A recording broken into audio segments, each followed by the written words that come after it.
Road વિસ્તારમાં અકસ્માતની ઘટના બની હતી, જેમાં બેફામ ટ્રક ચાલકે ફરી એકવાર અકસ્માત સર્જ્યો હતો, જેમાં એક મહિલાનું મોત નીપજ્યું હતું। જ્યારે પ્રતિબંધિત સમયમાં પણ બેફામ રીતે ટ્રકો શહેરમાં ફરતી હોવાથી ટ્રાફિક પોલીસની કામગીરી પર પણ સવાલો ઊભા થઈ રહ્યા છે। સુરત શહેરમાં કેટલા સમયથી ટ્રક ચાલકો બેફામ બન્યા હોવાની ફરિયાદો ઉઠવા પામી છે। તેમ છતાં કોઈ કડક કાર્યવાહી આવા બેફામ બનેલા ટ્રક સંચાલકો પર કે ડ્રાઈવરો પર કરવામાં આવતી નથી, જેને લઈને અવારનવાર ગંભીર અકસ્માતો સર્જાય છે અને નિર્દોષ લોકોના મોત નિપજી રહ્યા છે। છતાં પણ સુરત પોલીસના પેટનું પાણી હલતું નથી।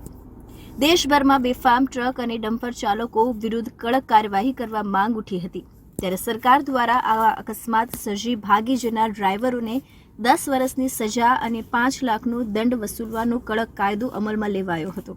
પરંતુ ટ્રક ચાલકો અને ડમ્પર ચાલકોએ દેશભરમાં આંદોલનો કર્યા હતા, જેથી સરકારે સમગ્ર કાયદા પર રોક મૂકવા મજબૂર બની હતી।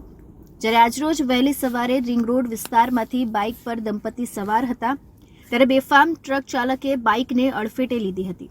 ત્યારે પત્નીનો દુપટ્ટો ટ્રકના ટાયરમાં ફસાઈ જતા તેનું ગળું ટાયર નીચે આવી જતા પત્નીનું કમકમાટી ભર્યું મોત નીપજ્યું હતું।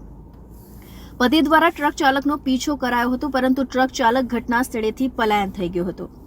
આ સમગ્ર ઘટના ત્યાંથી પસાર થતા લોકો જોતા લોકોમાં અરેરાટી ફેલાઈ જવા પામી હતી।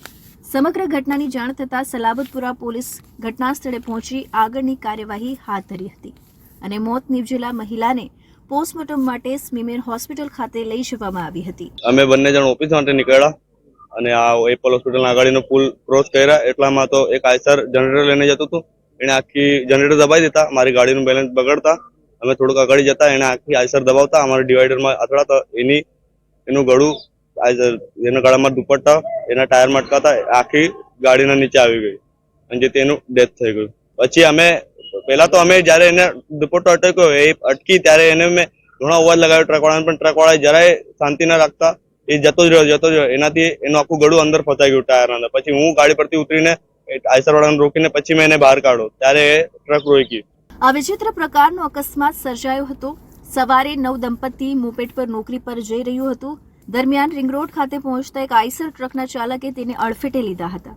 પત્નીનો દુપટ્ટો ટ્રકના ટાયરમાં ફસાઈ જતા તે નીચે પટકાઈ હતી અને તેના પરથી ટ્રકનું ટાયર ફરી વળ્યું હતું, જેથી તેને ગંભીર હાલતમાં સિવિલ હોસ્પિટલ ખસેડવામાં આવી હતી, જ્યાં તેને મૃત જાહેર કરાઈ હતી।